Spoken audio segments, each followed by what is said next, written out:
We are live. So, welcome to the show, Allie. I'm thrilled to have you here. Thanks so much for inviting me, Kate. I'm so excited for this conversation. As am I, and we've had some really great offline behind the scenes conversation talking about this super important topic of marketing. And you and I both work with financial advisors and financial planners all over the world. And knowing how many things are going on in business, you're keeping up with compliance, with technology, you're onboarding clients, you've got tax and regulation to keep up with, you're doing analysis. And on top of it all, do you really have to do marketing, Allie? I hate to say it, but you do. It's the worst thing a financial planner hears from me is like marketing is completely worth it. It's essential to growing your business. Yeah, it is. And it's one of those things that I think it really does get a bad rap. And I've kind of given marketing a bad rap over the years. And, there are a lot of differences between looking at how really big companies do it. That's not practical for most financial planners, being smaller shops, IFAs, boutique practices. You're not going to have the budget and reach and ability to do those campaigns. But there are other things that are different and specific to marketing for financial planners. And you've got three key things. So let's start by sharing what Absolutely. those three are. Yeah, absolutely. So, marketing for financial planners, I totally understand why financial planners kind of veer away from marketing because you don't want to be that sleazy sales person. You don't want to be you're not pushing a product or anything like that, right? So, the differences for financial planners really are three key things, like you mentioned. So, there's the trust aspect. Hiring a financial planner takes so much trust. You're not just going to give your money and your wealth to your neighbor or the next person on the internet, right? You really need to know that, right? You need to know that they know what they're doing. You need to know that they have experience. You need to know that you agree with their philosophy and that they're also going towards the goals that you want to build towards, right? So that trust aspect is so vital in marketing for financial planners. Then you have the education aspect, which is very different from any other service business. So I like to use this analogy like as a dentist, that's another service business, but everyone kind of knows they need a dentist. Like it's just kind of common sense, hopefully. With financial planners, you kind of need to educate your audience. Not everybody knows they could benefit from a financial planner. Not a lot of people who really need a financial planner don't even know that they need a financial planner. So you have this kind of extra barrier to educate your audience in a helpful way. This is why you need this trusted partner, this trusted financial planner, right? So you have the trust aspect, you have the education aspect, and then you have the noise.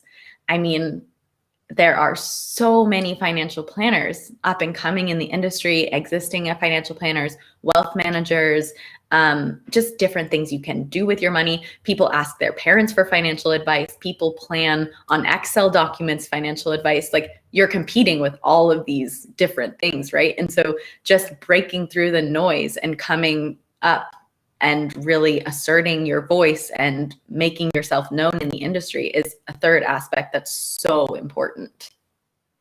And these are all really big things. And they apply whether you've got a brick and mortar shop and you always want to do in person meetings or whether you're virtual. You've got the same challenges and opportunities across the board.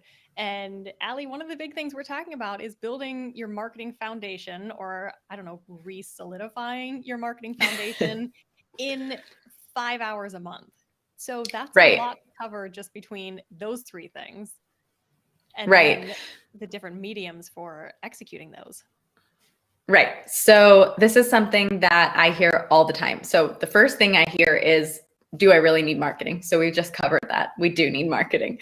The second thing I hear is, I don't have time for marketing, right? I want to spend my hours of the day spending times with my clients or, building my business, which I totally understand.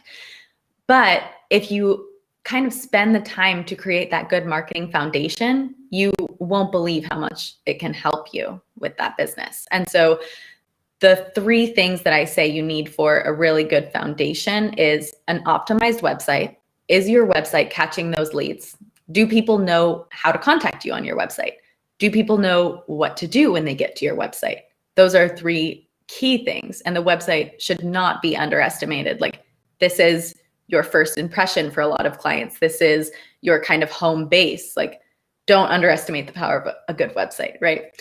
Then you want your social media, your content marketing. Is that being educational? Is that building trust with your audience? Are you covering the right types of content, right? And this can come, you can pick many different platforms to do this with. A lot of financial planners love LinkedIn because it really is the most professional social network. But I've seen financial planners who love Instagram. I've seen financial planners who love Twitter.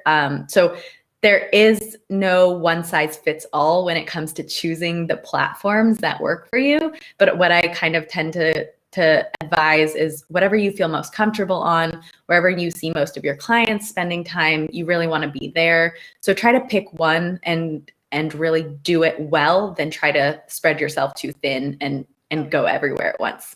Yeah. I'm sure you have also experienced this, but I feel like you're doing so well on so many content platforms that I'm like so impressed with you.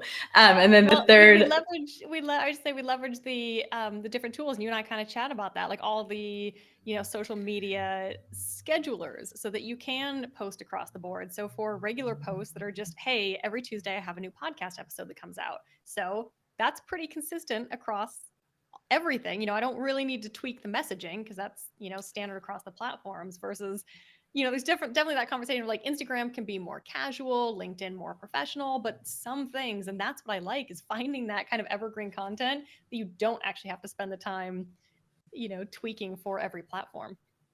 Absolutely. And that's, I mean, I couldn't be teaching 5 hours a month if I didn't teach those scheduling platforms and the evergreen content that works every week, because you kind of, the thing with social media and content marketing is it's all about consistency. It's like, it's so much progress over perfection that so many financial planners get caught up in really trying to make things perfect, or, really just trying to optimize every sense of their content, where content marketing is really just showing up consistently.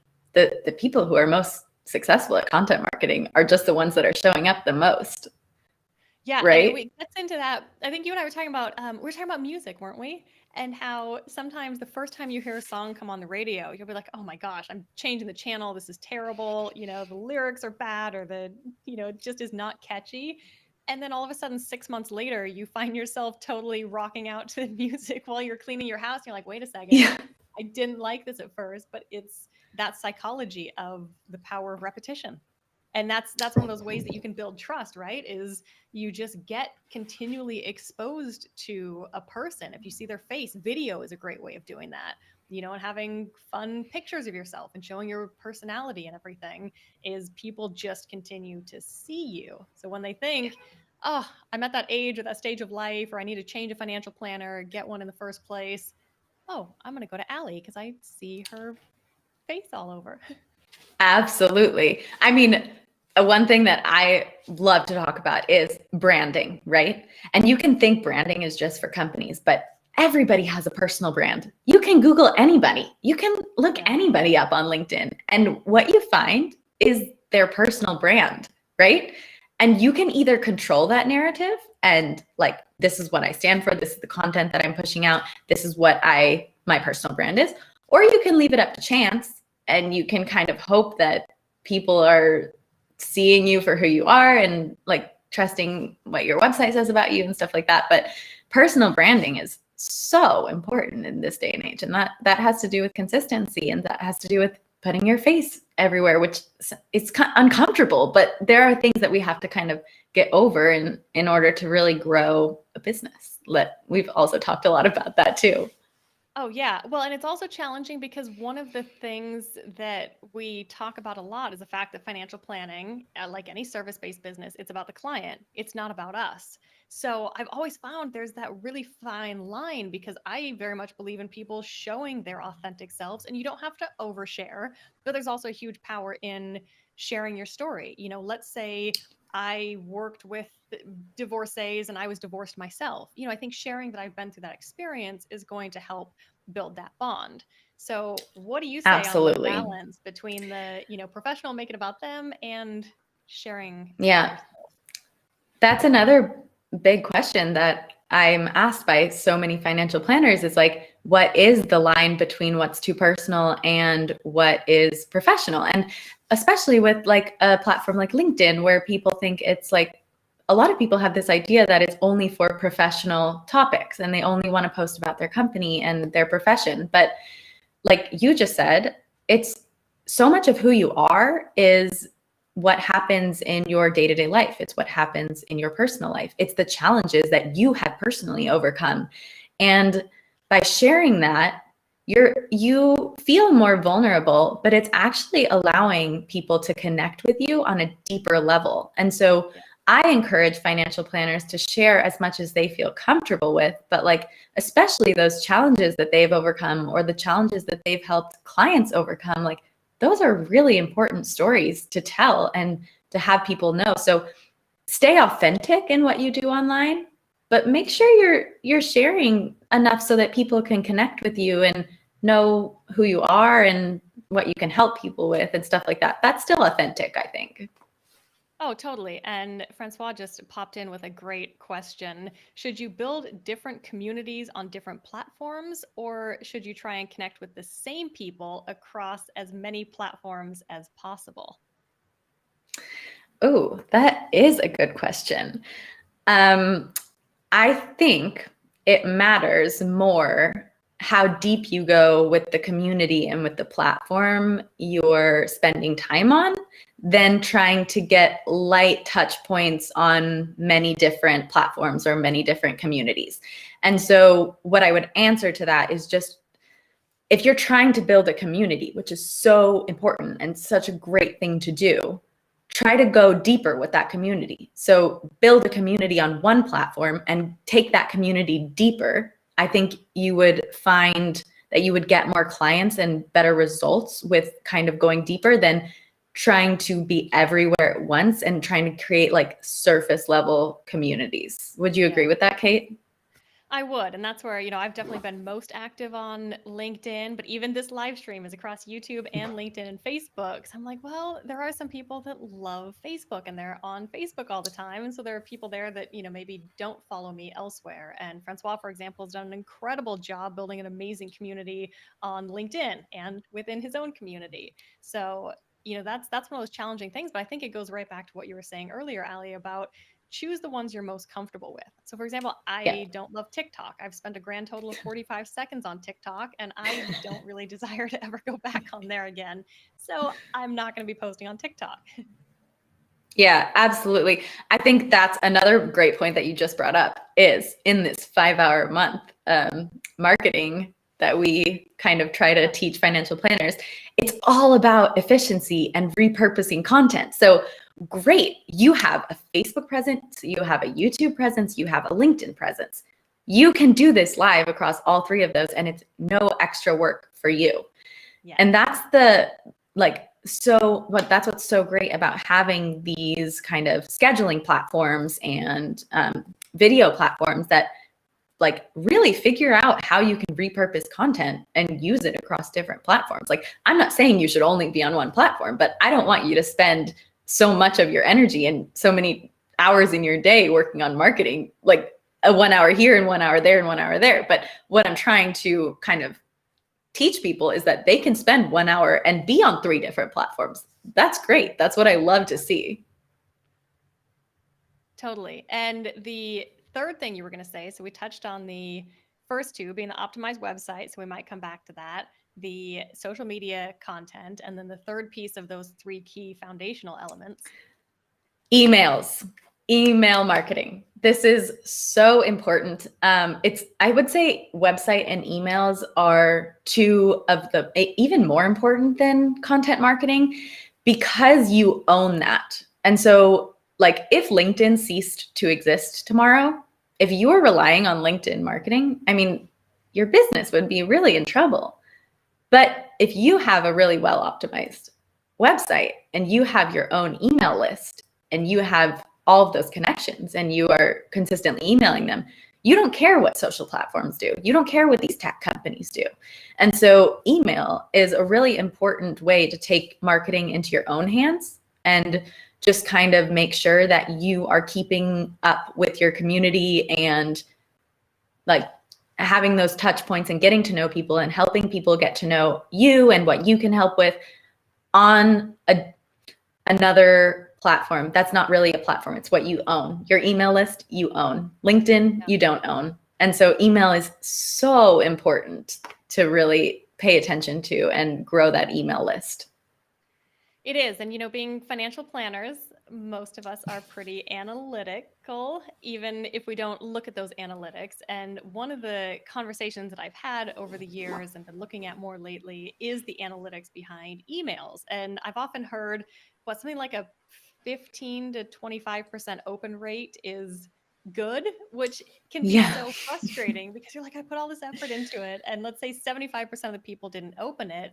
But I always have to remember that there are those people that if I'm traveling or I know I'm just not going to get to the email, I'll see that it came in. So they're staying in my mind. Even if I just delete it before opening it, I'm still like that person is still staying top of mind. And then if we equate that to social media, and you put all this effort into social media, let's say you have 10,000 followers.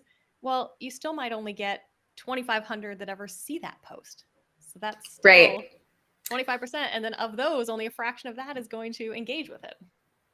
Right. That's a great way to look at it. So with emails, you get maybe annoyed or angry at 20% open rate. But if you think about your LinkedIn connections and how many impressions you get versus how many likes you get versus how many comments and then how many clicks to your website or to your newsletter, like really emails and the open rate is better than probably what you get on social media. And it's just really important to stay top of mind. I think that is a huge topic that you just brought up, and it's so important. That's the reason why you're posting online. That's the reason why you're emailing. Like if somebody has a question about planning their finances, you should come up in conversation. You should be the one who's like, oh, I saw Kate was posting a lot about that topic, and I actually have a few questions about that. Yeah. Probably she's the one to ask about that. And that's what top of mind is. It's not like the best in the industry. It's not like, oh, she's the most well-known financial planner in the world. It's like, no, in conversations in your community, you should be coming up in the topics like, oh, you know who you should ask that? Kate would have a great answer for that. And that's what you want to be to your email list and to your connections on LinkedIn. That's why you want to post consistently. That's why you want to email consistently, because you're showing people you have the answers. Yeah. And even for existing clients, that's one of the things I really liked when you and I chatted before is oftentimes we think marketing is just to, sell people on something and just to promote something. But even if you don't necessarily want to grow or you're not in a, major growth stage of your business, marketing is still, as you put it, communicating with your existing clients. Absolutely. I mean, staying top of mind with them. Absolutely. And I think that's such an underrated aspect of content marketing and email marketing, right? So when you're emailing people and when you're communicating with people, you're actually improving your relationship with them. You're getting to another level and you're getting to know them better. And you're either improving your relationships or you're actually asking them, like you're proving to them that they want to do more business with you, that they trust you even more, even for a longer period of time, for their friends, for their family, right? And so the deeper your trust goes, the better that relationship in terms of referrals, in terms of word of mouth, in terms of just the relationship with them specifically, in terms of their kids, whether you're working with the entire family. So there's so many more levels to relationships that you can get to from just like, okay, they signed as a client, but there's so much more that can come out of that. And content marketing and email marketing can really help with that. Yeah, and you used one of my favorite words. Well, probably one of my favorite words is definitely efficiency, but next to that is leverage. And you talked about that earlier. So even if you are communicating to your existing clients, let's say you do a video, ideally to your target clientele because you have a niche target, and Yeah, you do a video on 3 things new parents should know. Right? That can still be really valuable to your existing clients, but you've created that content. So now hop on one of those social media schedulers and schedule that content across whatever platforms you're active on. Then that's got to be part of that 5 hours a month, right? Just do one thing. absolutely. And leverage the heck out of it. Absolutely. So we keep hinting at this 5 hours a month. So I figure I should go a little bit deeper into this. So when I say 5 hours a month, I just want to preface this with saying like, this is the minimum that you can be doing. There is so much more. And I'm absolutely not saying like, if you're spending 10 hours a month, cut that down to 5 hours. That's just like the more time you spend, probably the better results you'll get. It just depends if you're being efficient. And so what I try to talk about is efficiency, authenticity, and real business growth. So I try not to mess around with the fluffy stuff. I don't really like marketing jargon. I don't really like wasting people's time. And so in this 5 hours a month, I'm just like, this can be your foundation, and then absolutely grow from that. Absolutely like dive deeper into any of these aspects. But this is kind of how I frame the foundation of marketing for maybe someone who doesn't know the start or what to do with their marketing, right? Yeah. So there's lots of different pieces to this, but I'll try to break it down. First things first, add kind of marketing goals and content goals and audience goals into your yearly planning. So I'm sure you do goal planning. I'm sure you do some sort of yearly planning, stuff like that. Start adding in some marketing goals. Do you have a target audience that you want to get to? Do you have subscribers that you want to get to? Like, add in those numbers. We love target goals. We love numbers. We love to add that in. So when we have goals, it's easier to plan how to reach those goals, right? So that's like a yearly basis. Then you're going to go to the quarterly basis. The quarterly basis is really planning around what kinds of content you want to be talking about. And so it's easier to create content if you know the themes or the topics on what you're going to be talking about. So if you take 2 hours every quarter and just plan like, okay, either by month or by week, this week I want to be talking about this topic. This week I want to be talking about this topic. You're going to keep with that same topic for all of your platforms. And so you have to kind of every quarter, okay, these are the topics I want to cover, right? So that's like 2 hours. And then you get into the monthly tasks, right? So the monthly tasks is, okay, you have the topics, you have your goals. We're going to take that as like the upper level marketing tasks. And then we get more granular. So monthly, you start actually creating that content depending on which platforms you're on, like Facebook, Instagram, or Facebook, LinkedIn, and Twitter. You can repurpose all of that content. So then every month for 2 hours, just plan your content, just write your content out, right? And then you schedule that content onto the content platforms, the scheduling platforms. And then you have time, 30 minutes a week to engage and grow. And so you kind of break that down and it all adds up into 5 hours a month if you're doing things efficiently. And then you're growing because you're engaging, you're creating meaningful content. And the last part of it is at the end of every month, just to reflect back and see what topics performed the best, what topics got the most engagement, what got the most comments, not just the most likes, but like actually what's starting conversations. And then use that to plan your next month, like see what's working and cut the stuff that's not working and use the stuff that's working to carry forward. So that's kind of like the general outline that I like to teach people.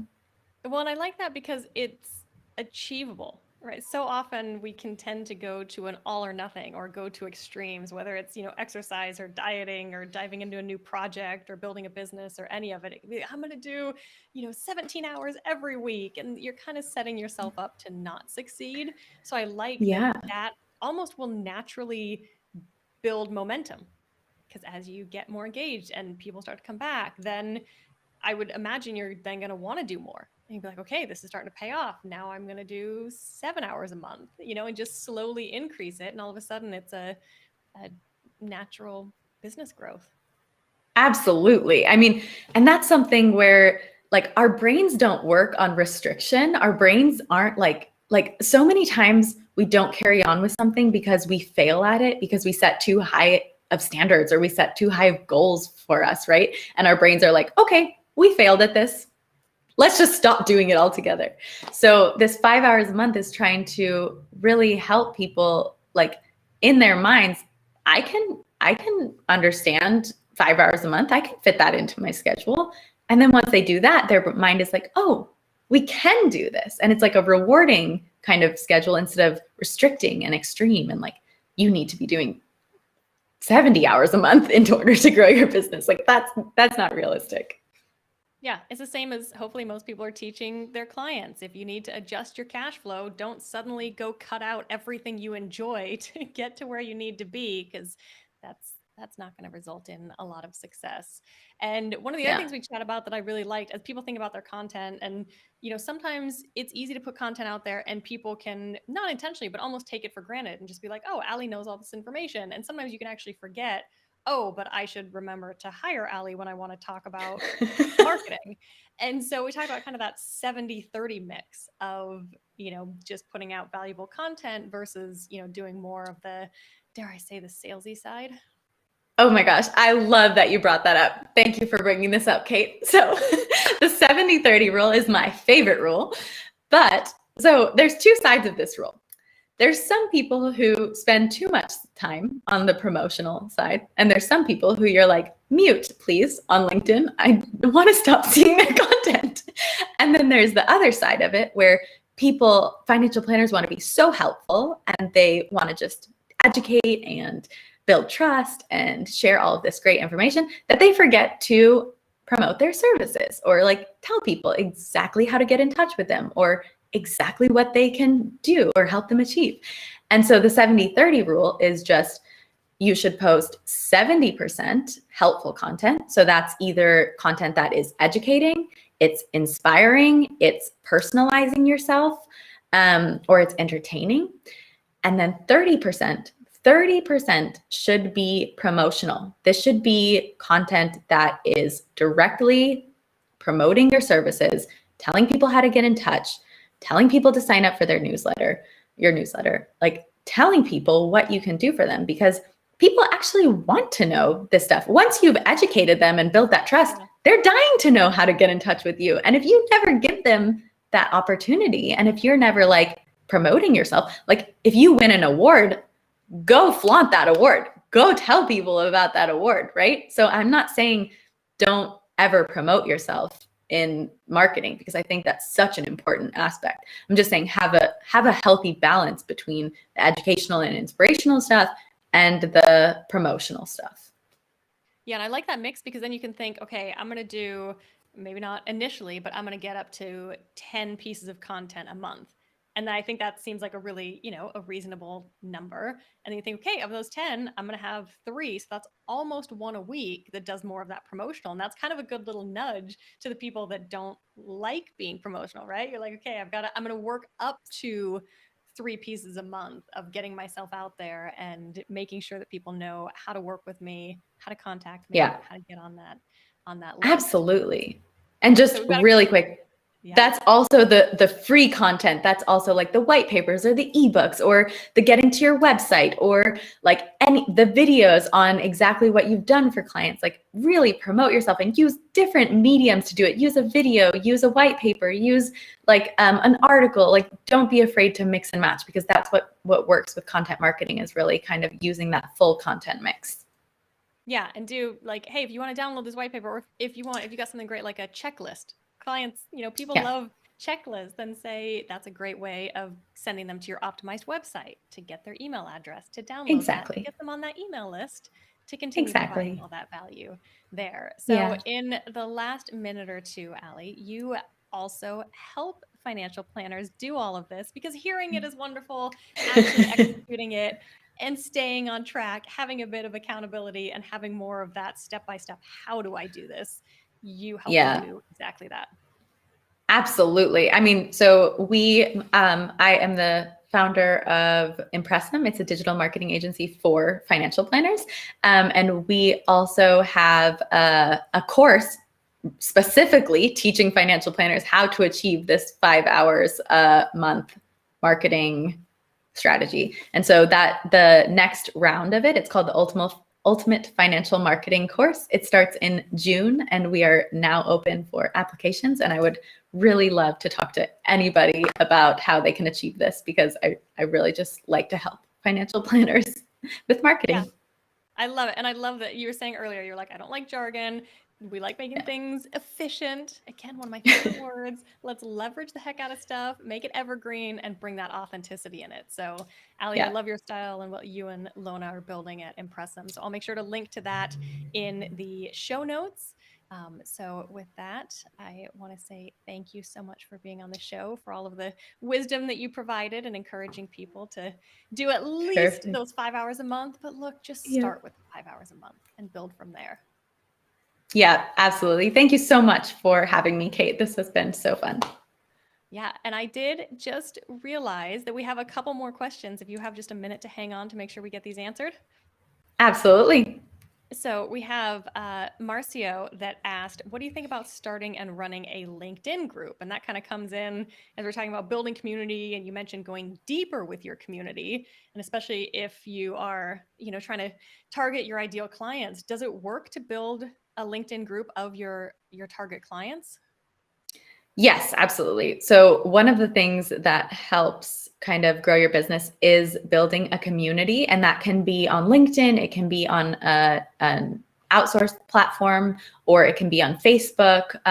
But really, building a community is a great idea, and however you think would be the best way to start that in your audience or in your community, I completely advise. It's also kind of just something that you need to test to see what platform works for people and what works for you. But building a community is always a yes for me, like 100%. Community is everything. Right? Community is fantastic.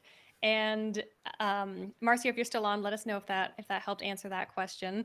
And then Francois asked, what is an effective way to encourage engagement, especially getting people to comment? Oh my God, I love this question, but can I have 20 more minutes? Just kidding. I'm just kidding. Engagement, encouraging engagement. This is so important.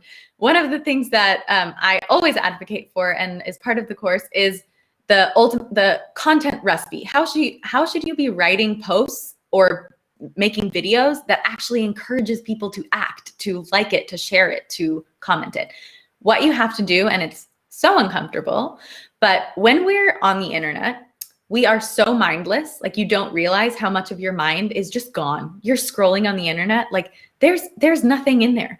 And so what you have to do in the posts is have a clear call to action. Do you want people to comment? Then you have to ask a really specific question, not just like, what's your opinion? That takes too much brain power. You have to say, like, do you agree or disagree? That's a yes or no answer. You have to say, what is your point of view on this specific question or on this specific topic? You have to be asking them questions that is so easy for them to answer, because so much of the time, people actually want to comment on your posts, but they think of what to comment and they're like, no, that's stupid.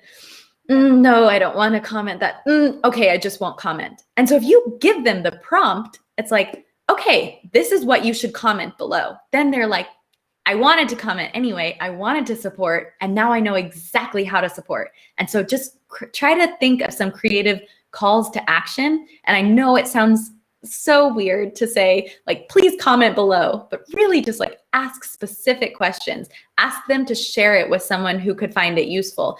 Ask them to ask them specific questions on how they have encountered this topic in their own profession or their own life. Like the more specific, the better. I hope that answers a little bit.